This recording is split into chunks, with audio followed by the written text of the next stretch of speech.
of Library Research Week 2023. We are going to be joined by Elmarie Kruger, who is the counseling psychologist at the Center for Student Counseling, and she will be talking about mental health, self-care and mental health. Elmarie, thanks for availing yourself and be able to share and inspire us about self-care. If please note that the session will be recorded and the recording will be shared with all of us. And yeah, just a little bit more about Elmarie. As I said, she's the counseling psychologist at Center for Student Counseling. And she started in her career of student counseling in 1996 at University of Free State, and also worked at our neighbor CPUT before moving to Stellenbosch. The therapeutic support and development of students have always been her passion. As a senior counseling psychologist at the unit for psychotherapeutic and support services, her focus is on providing students with individual and group therapeutic interventions, as well as being involved in various training and development activities that focus on the mental health of our students. With that being said, over to you, Elmarie, just to note that our session ends at 12:30, but we would like you to stop round about 11:20, if possible, and then to give the opportunity for people to ask questions. But that will only be for 5 minutes because we have our Deputy Director, Ms. Mimi Seifert, that would like to also just end the official, do the official ending of the Library Research Week. So, yeah, thank you so much. Thank you very much, Alvina, for that introduction. Welcome, everyone. It is hard to do the last session on a Friday, so I'm hoping my brain is also with me. I'm just quickly going to share the PowerPoint with you. Let me just get it there. And I'm going to just give it a minute to load. It's working out a few details. Can you see it? I don't know if you can see it already. Let me know if you can see it. There we go. Okay, so I've called it Power Up Your Self-Care because self-care is the topic of today, but it's also very difficult to pitch a talk when you are not sure what the audience have been exposed to.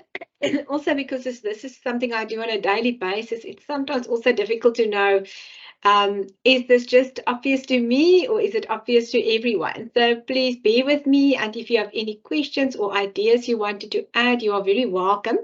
Just want to see if I can also open the chat function here.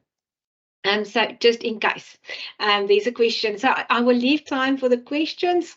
And I'll hopefully end timelessly. But if there's anything in the meantime or in between, you're welcome to put up a hand or say something in the chat. I just want to give a disclaimer that I'm working from home because on campus at the office, I've got no backup and it's load shedding on campus now. So if you do hear noises and dogs barking, please excuse me. But yeah, it was the best option to work from home today. Yes, so very welcome. Like Alvina introduced me, I am one of the senior counseling psychologists at the Center for Student Counseling and Development, and I work specifically for the Unit for Psychotherapeutic and Support Services. So I'm going to also do it from that point of view, but I realize that many of you might be staff members or postdocs that might not access our services. So right at the end, I'm just going to talk about what is available. So live as a researcher, and if I say live as a researcher, I know that could also mean that you also might be a staff member, might be a student, might be someone doing a postdoc. So it could, a researcher could just be one of the roles that you play or one of the functions in your life at the moment, or it might just be even that you're interested in exploring research and haven't started on that process yet. So, but what is life as a researcher, if we just kind of look at that a little bit? Again, like I said, it doesn't exclude that you also have your relationships, whether that's social, in the community, friends, peers, but then also your family and family of origin or family that you have to take care of. And with that comes also expectations often of what people have of you. Then we also have our intimate relationships, more romantic ones, where we have our partners that also demand some of our time and obviously also our attention. And the bigger university environment where a lot of relationships play out, we'll refer to that again, but with your academic staff, whether it is colleagues or whether it's supervisors, peers, but maybe also where you stay, if it's in a flat or in a residence, senior residence environment, or traveling in and out, coming to the university from somewhere else, maybe a commuter. That can only access the campus at certain times, and that there are relationships on different aspects of your life, at home, on campus. Finances, and I think that for a lot of people also play a big role. So sometimes we have bursaries or scholarships or some kind of funding that comes with certain demands and requirements. Sometimes we have no funding, or we take longer than what we thought and our funding runs out. And after COVID especially, people are really under a lot of financial pressure. But then some people also have a module that they have to complete as part of maybe a postgraduate course where there's also a structured program. But sometimes we also have to work, whether it's part-time or full-time, while also trying to do our research. And then obviously life in general happens as well.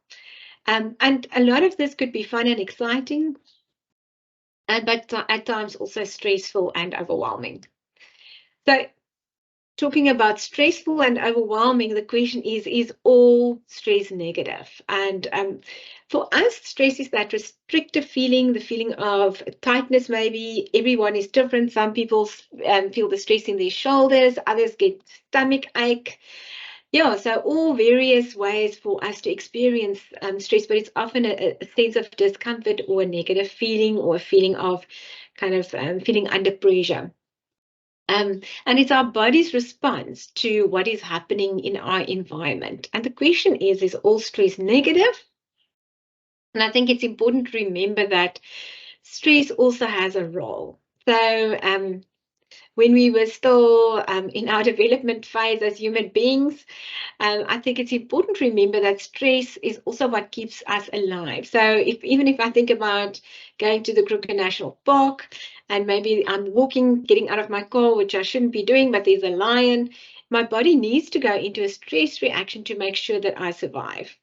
So stress is also what often gets us to do things. I know how many of you will relate to the idea of procrastination and working under pressure. I think most of us have been there, where you put off. You get to a point where you then quickly do something, and in the end it's okay. So we tend to think I perform better under pressure.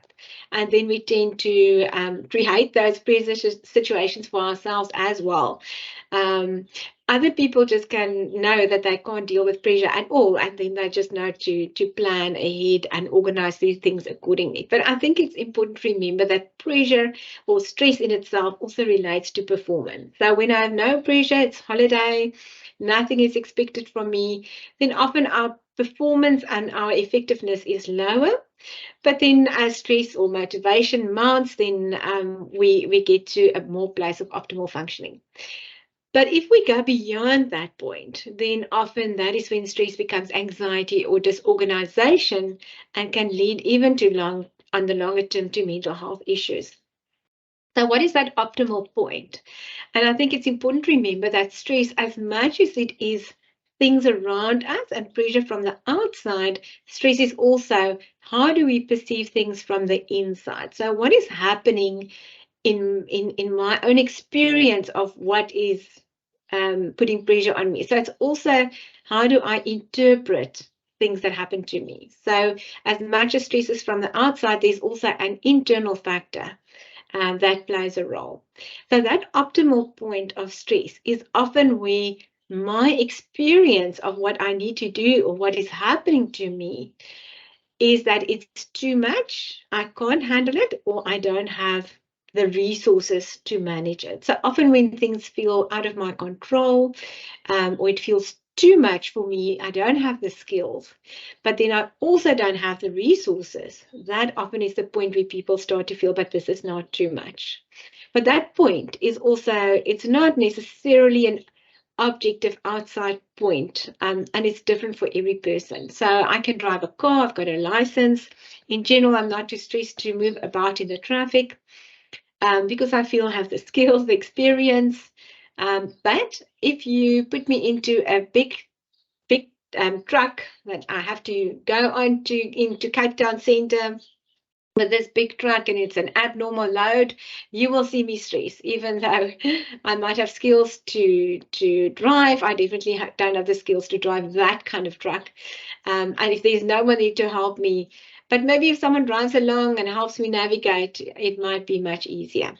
So yes, so I think it's also important to remember that our own perception also plays a role in how we manage our stress and how stress impacts on us. But like I said, there's also a point where things become too much. And especially when I've got no relief. I always feel stressed, day and night. And it's chronic. I think all of that can also really have a big impact on us and our ability to really manage all that stress. So I want you just looking at stress. Like I said, stress is one of the things I think that I choose to focus on because I think that's the one we most normally will hear people say, I'm stressed, I'm tired because of all the stress.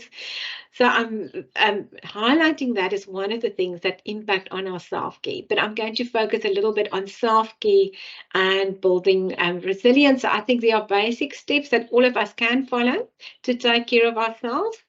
That can also be preventative of developing long-term mental health issues or even physical health issues. It's always so difficult because some of these things are very simple. We know them, we hear them every day. So when I say these things, I'm always aware that maybe most of you have heard them and go, oh, but there's nothing new here. So it's difficult how to package something so simple. But I think it is very important to remember it's not always as easy to implement, even though we basically know that we should do these things, we don't always find it easy to implement.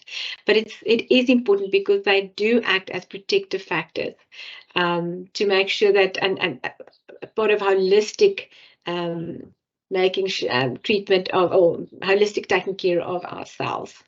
So I'm just going to go through some of those very basic things. So when we think about wellness, so the wellness wheel was developed to kind of help us just also remember that we can sometimes over-focus on certain aspects of our life. And I think when you commit to research, especially on a master's, PhD level, but even as a lecturer, an academic within that field, it can sometimes be that becomes quite a focal point of your life because it is time consuming and it is a big commitment. But even if we can't give time to all aspects of our wellness, so the wellness wheel, in this case, there are different options or different ways of looking at the wellness wheel. But if we just take this one basic things of 8 aspects of wellness, we don't always find the time to balance it in those little perfect segments. But I think to remind ourselves that all those aspects are important: social, emotional, spiritual, environmental, intellectual, occupational, financial, and physical.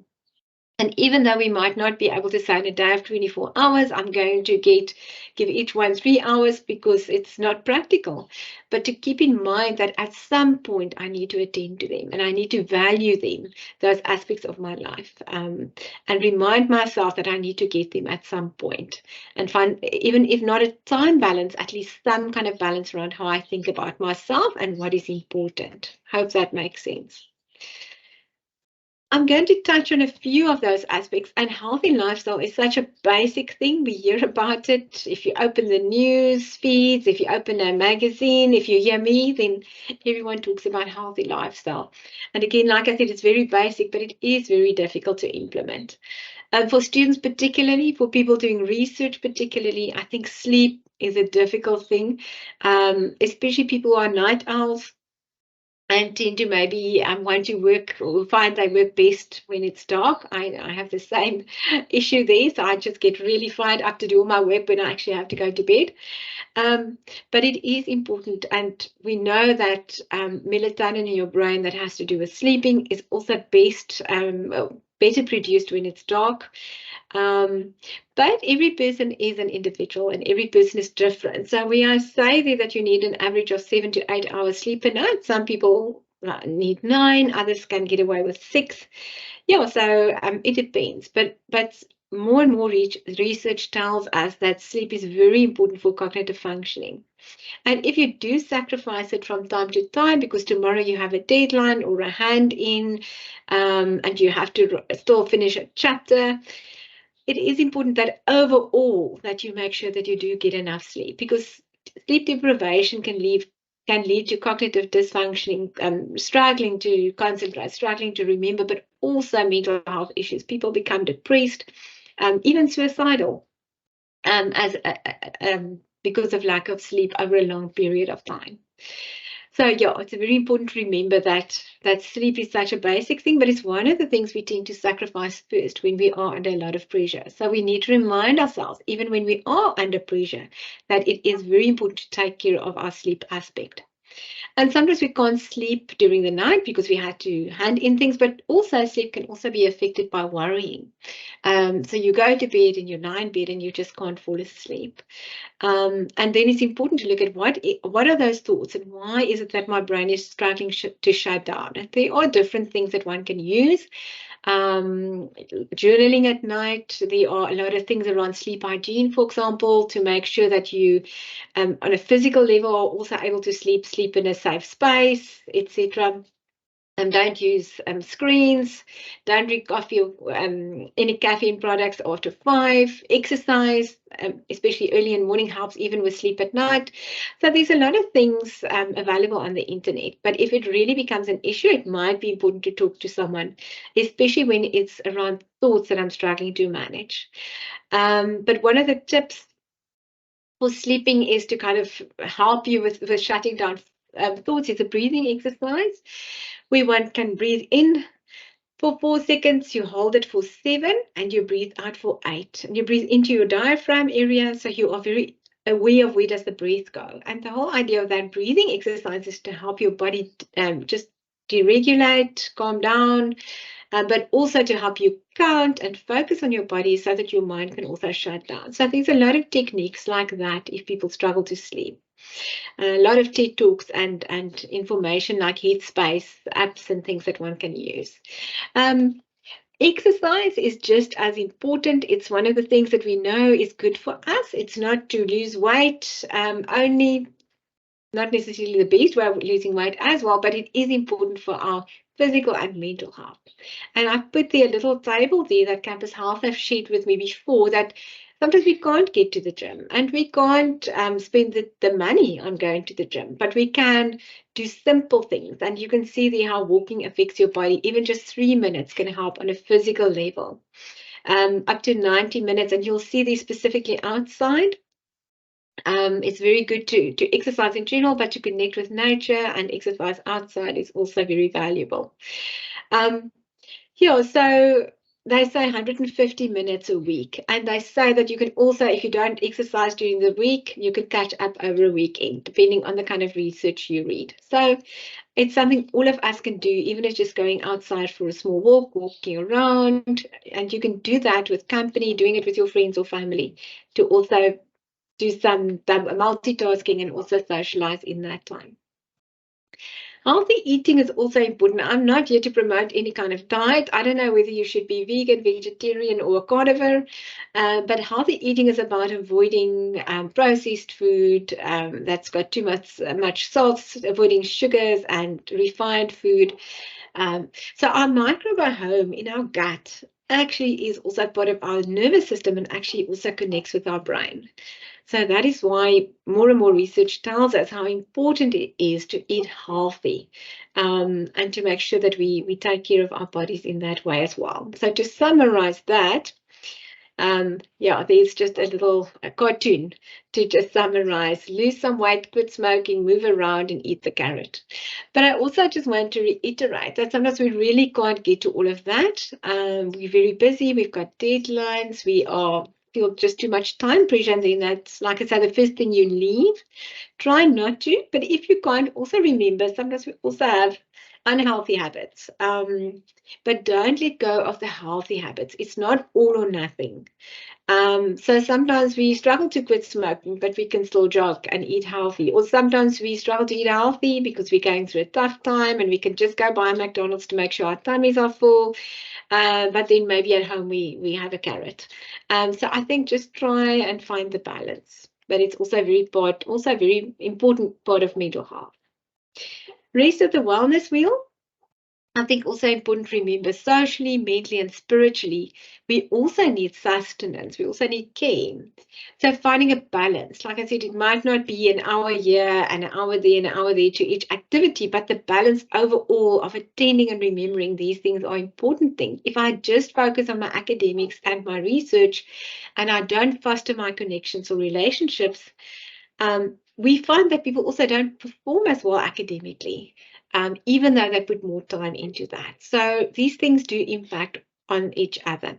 So the feeling of being connected and a sense of belonging is also very important. And it might, especially on postgrad level, or people that are new on campus, find it very difficult sometimes to connect. If you're new or you're very shy, you have social anxiety, you struggle to really reach out to people, it is sometimes very difficult to get that sense of belonging. But it could be that you have that sense back at home or in a virtual community online. So making use of all those options around feeling connected. But to feel alone is a very difficult feeling to sit with by yourself. Meaning, to create meaning, to remind yourself, why am I doing this research? Where does it fit into my life? Why didn't I even sign up for this? Or meaning in other aspects of your life as well.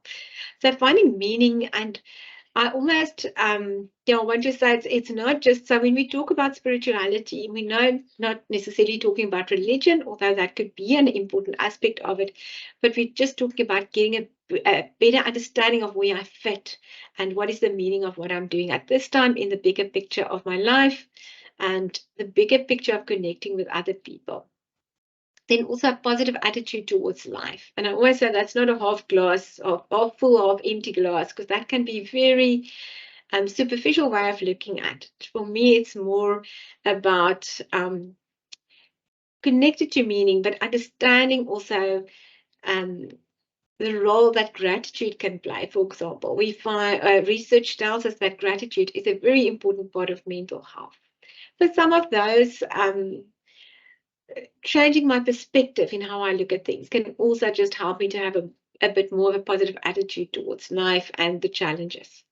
And then very important as a psychologist for me is self-worth, understanding my value, and that my value is not connected to my research, and I'll repeat that again in another slide, but or to my actions. So although my actions are important and I need to take responsibility, I'm much more than that. So sometimes when I fail at things, when I'm not the best daughter or sister or wife or lecturer or staff member or part of a team, we need to remember that we are not perfect and we can't do everything perfect all the time. And sometimes there will be things that I do that don't meet my expectations or other people's expectations. But my self-worth and my value is much more than just connected to that context or that specific event or that kind of feedback.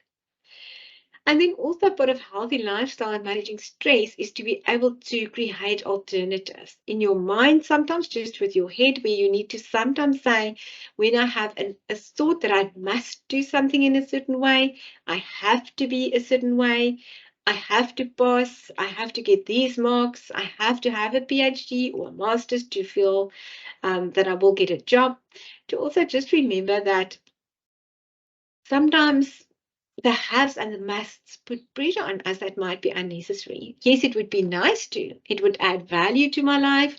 It would be something I aspire to. But at the same time, it doesn't need to define who I am or my life or my happiness in general. So sometimes we also need to create some alternatives for ourselves to help us understand we don't need to go into fight and flight and feel like something is a life-death scenario. Yeah, and some other options there as well. We can also talk during the chat. Then other self-care strategies, these specifically aimed at researchers. So again, going back to relationships, and I'm going to have another slide on that as well because it's such an important aspect, but to foster connections. With supervisors, with colleagues, on campus, but also beyond campus.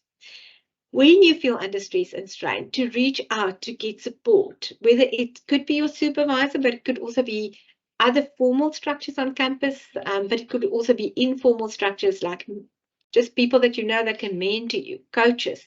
It might be that you have a supervisor or a colleague you work with for research, but that you might pull in someone else that's not part of the project just for some help or advice or just to debrief or to give you some guidelines around what is good practice. But also structure and routine.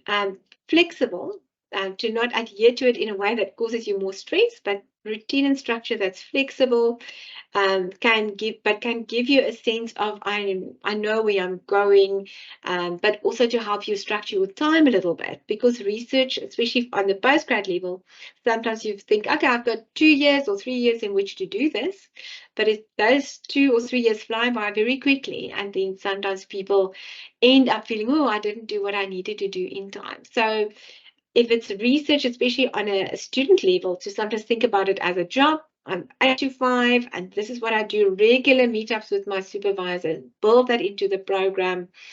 Or whether it is research that you're doing as a staff member, to have regular meetings with your teams, so that you've got a little bit of structure around dates and when we get support and when we connect with each other and can get that input from each other. Very important as well in terms of self-care is to be able to reward yourself and to affirm yourself. And I think sometimes people are scared, if I do that, I'll just relax. I won't be as good as I want. I need this pressure. I need the critical voice to really drive me. But we also need to drive ourselves. We need to expect a lot from ourselves and believe in ourselves. But it's also important to give ourselves recognition when we reach goals, but also affirm ourselves when we struggle a bit or there are challenges or we don't always do what we wanted ourselves to do. Then self-esteem, again, linking to self-worth, but again, believing in yourself, knowing I can do this. So we've got self-confidence, where we have a certain skill. I've been trained in this. I can do an experiment. I know the protocol. I've done this before in undergrad level. So there's self-confidence, and that's related to skills of it, but self-esteem is a little bit more around believing in myself as a person, knowing I have value, and that's not only linked to how I perform and the feedback I get from people in the immediate, but there's a bigger sense of I've got value and people value me and my contribution overall.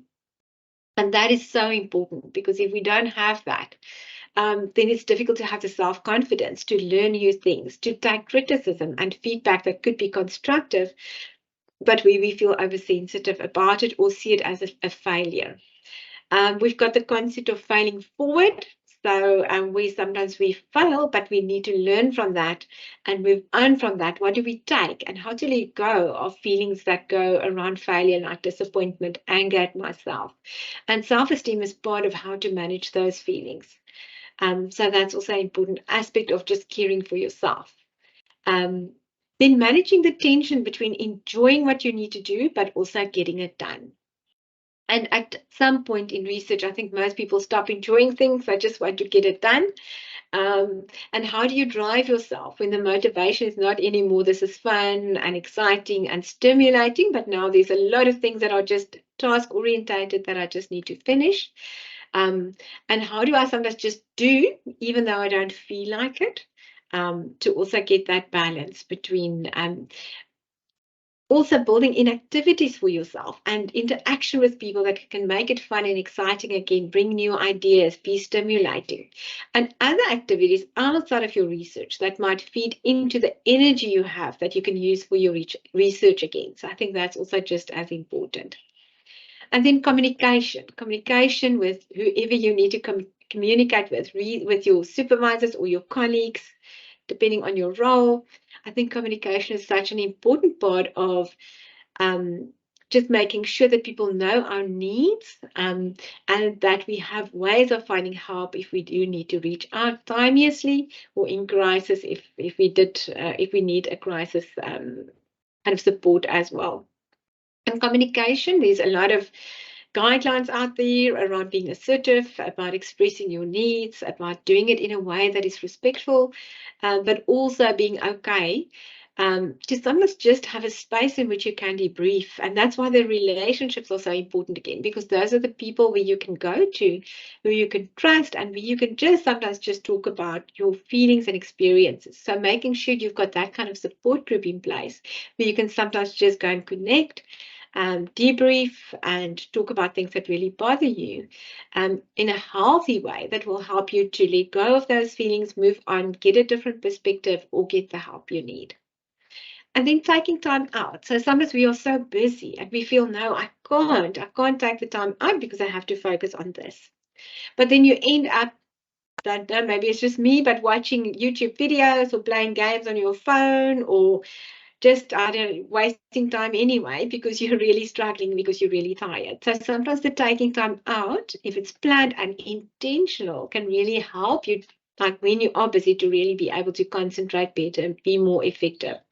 But taking time out is something we really need, an intentional break where we are doing something fun, where we are just not thinking about the work and the research we need to do, and just really relaxing in an intentional way or connecting with people intentionally away from what we need to do. So that's also an important part of it. And that could be different formats for different people. For some people, nature, movies, etc. I just want to highlight relationships again, and I want to remind us that these relationships with others, these relationships with your pilot research activity. So some of it is not people that we have these relationships with. Sometimes it's things or information or plans or projects.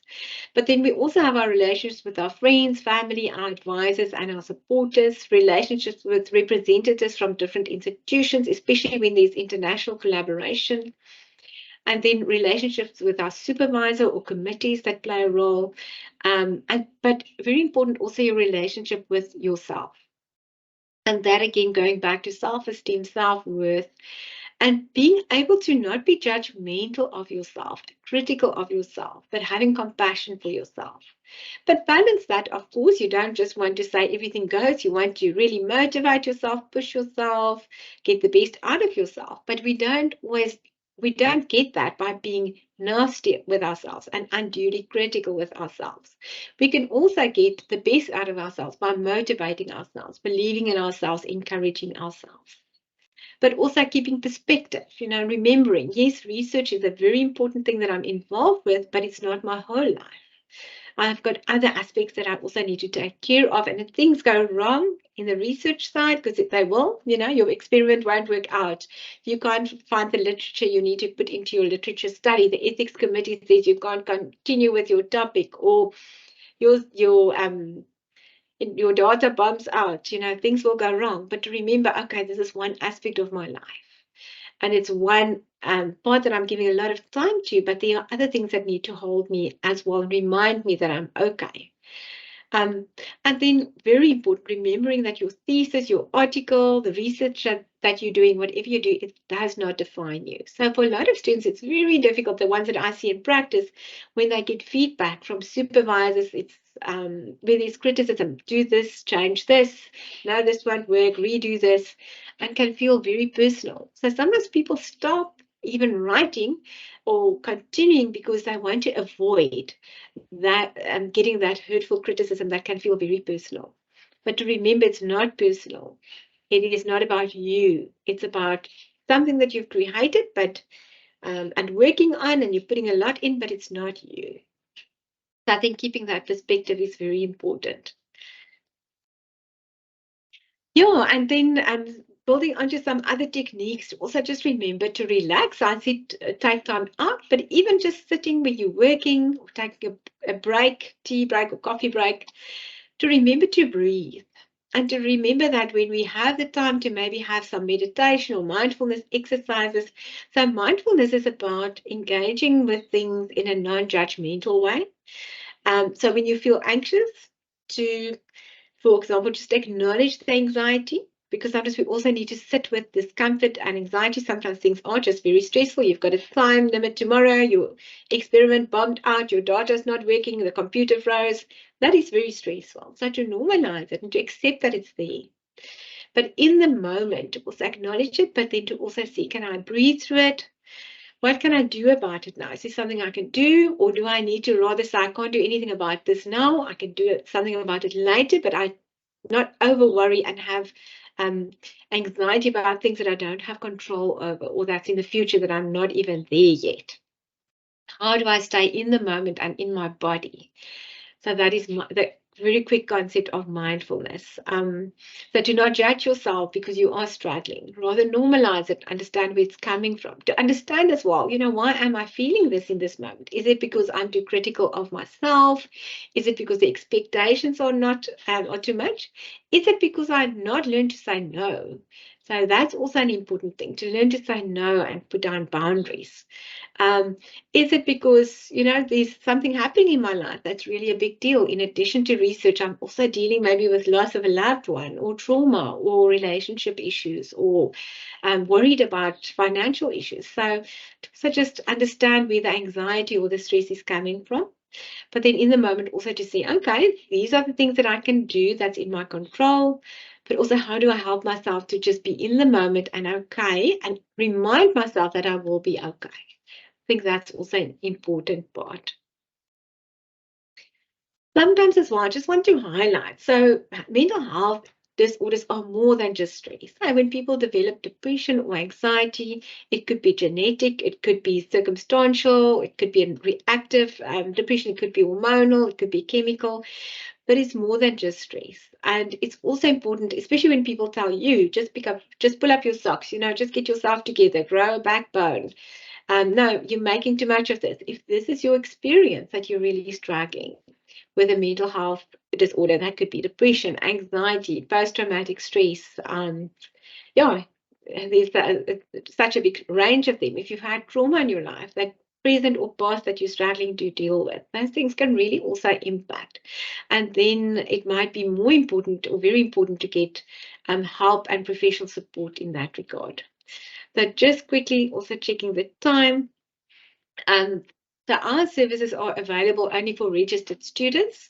I'm not going to go into detail about our services, but in case there are some students who joined us, so as long as you're a registered student with the university, then we provide support, academic, career-related, world of work, psychotherapeutic and support services, as well as the disability unit that also assists students advocating and putting things into place.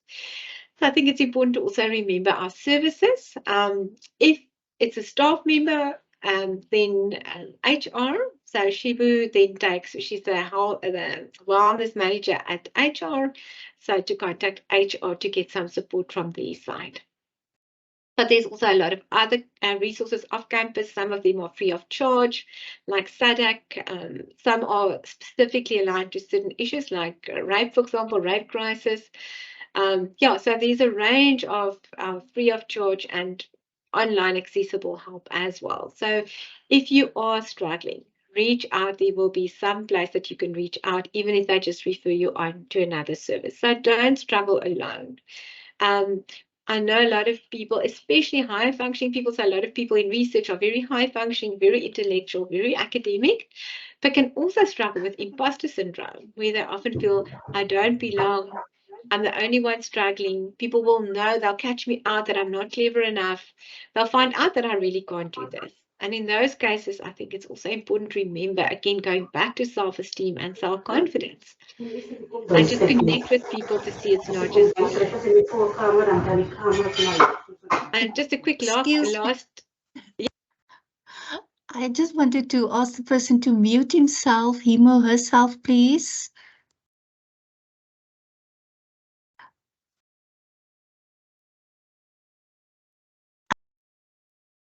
Elmarie, you muted.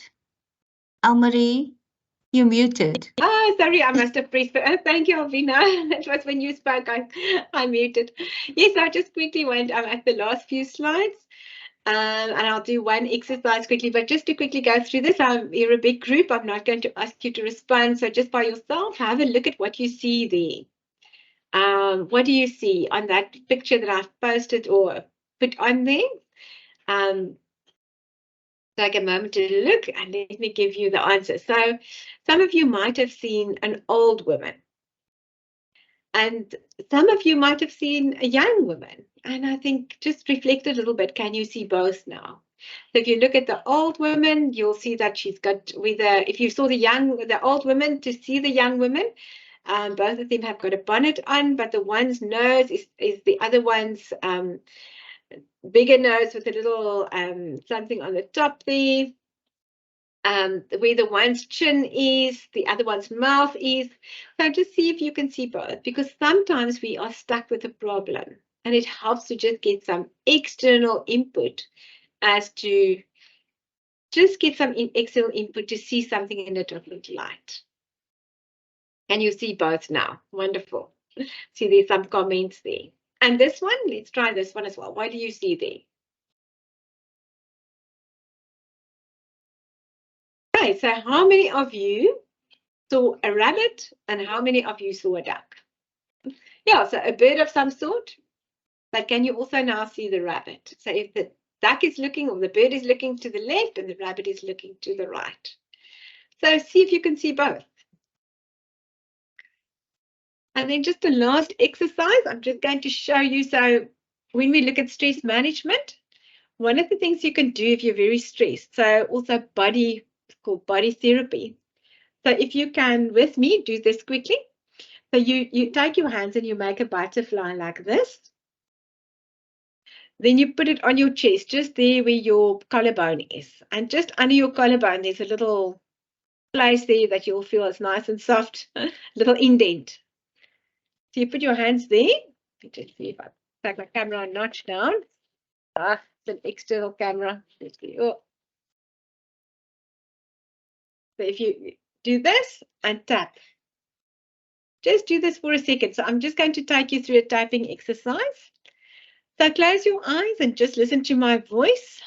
I'm going to keep mine open in case you look at me, but close your eyes and listen to my voice. And just breathe in. You take a deep breath in. And I'm going to count while we breathe in, and then we're going to hold it and then breathe out. And what I want you to do is while we're breathing in, you can just tap, just like this. Little bit of a tap. So we're going to breathe in and out count. So we're going to breathe in, 2, 3, 4, and hold it. 2, 3, 4, and out. 2, 3, 4, 5, 6. And let go all of the air in your lungs. So either you can just tap, just the tapping itself can also be very relaxing, just underneath your collarbone, just a gentle tap. And counting or breathing with that, or just the breathing in itself. So just to breathe once more with me. So we're breathing in, and as you breathe in, you take a deep breath and you count in your head with me when we breathe and we hold it, and then we breathe out. So let's do it again. So breathe in, 2, 3, 4, hold it, 2, 3, 4, 5, out, 2, 3, 4, 5, 6, 7, 8. Let go of all the air. So when you do this by yourself, so you can either tap, and that tapping also just focuses on your nervous system.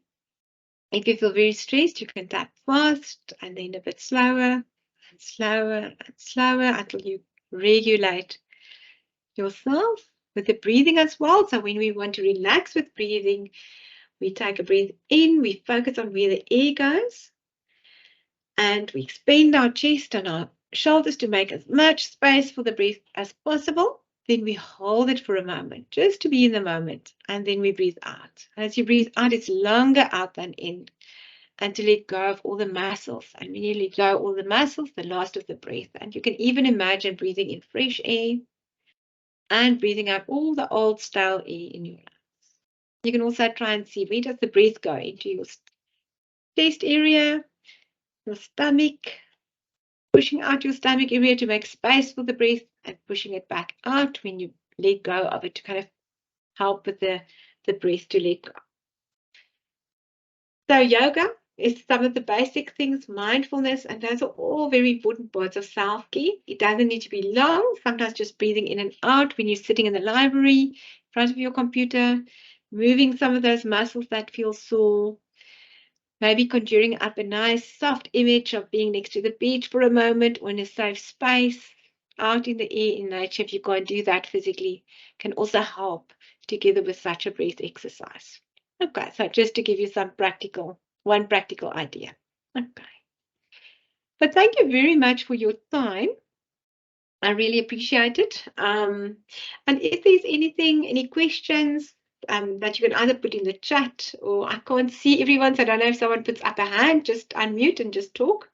But you're welcome if there's any questions. I hope it was useful and that I taught you at least something. Okay. Yeah, so I'm just showing the tap again, so the butterfly and the tapping just underneath your collarbone there. There's also other parts of your body, like under your ears, temples. So there's a lot of spots, even your fingers, where sometimes one can also just by touching, oh, now my hands look very big, touching them and massaging them can also help a little with relaxation. Yeah, any questions? Anything? Because that's sometimes so obvious.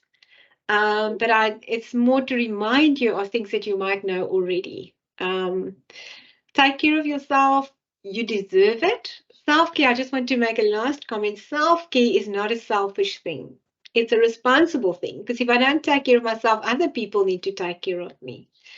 And it's not doing that at the cost of anyone else. Sometimes we need to say no to people because we need to take care of ourselves. And yes, sometimes people might not be happy with us, but I think, remember, you deserve to take care of yourself. Yeah, it's very important. It's not selfish. It's a responsible thing to do. Okay. Thank you so much. So with that, I'll finish. Thank you so much, Elmarie. It was very, very informative and enlightening. Do we still have Elmarie? Yes, no, I'm still here. I just put off my camera. Okay. And so Rita, I'm happy to hear that. And yeah, I hope you can all also take this into the weekend, a little bit of breathing. Yes. There was just a comment from Enrita that she said she didn't see where you were tapping, but I think you showed us again afterwards. So if you mind just doing that again.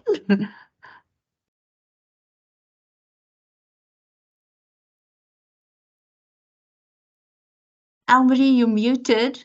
There we go. Sorry. Now, just to try and show you again, but I've got a loose camera that doesn't want to cooperate with me now. But it's just underneath the collarbone. Just there. Okay. Thank you. I don't see any other questions, but there's one from McDonald. Are the university support services available online or only in person? Okay, no, I'm happy to answer that. So we follow a hybrid model.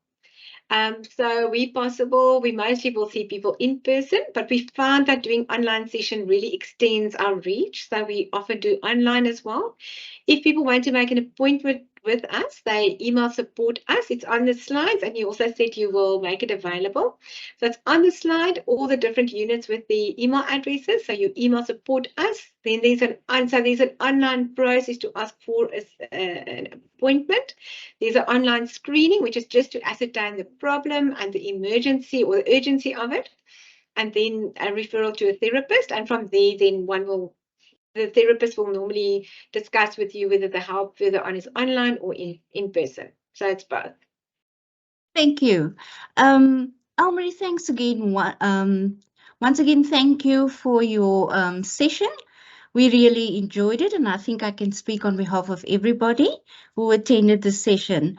Thanks for pointing out how important it is to practice balance in your life, balance in everything that you do on a daily basis, and how important it is to practice and have a healthy lifestyle, as well as foster connections and relationships on every aspect in your life. Yeah, so this brings us to the end of the Library Research Week. And we will now hand over to, if there is no other questions for Almarie, we will hand over to Mrs. Mimi Seifert-Worth, who is the Deputy Director, Digital Scholarship, who will officially end the Library Research Week. And we're also fortunate to have Mrs. Henriette Swart, the Director, Branch Libraries, in this session. Thank you all for joining. Over to Mimi. Thank you so much, Alvina.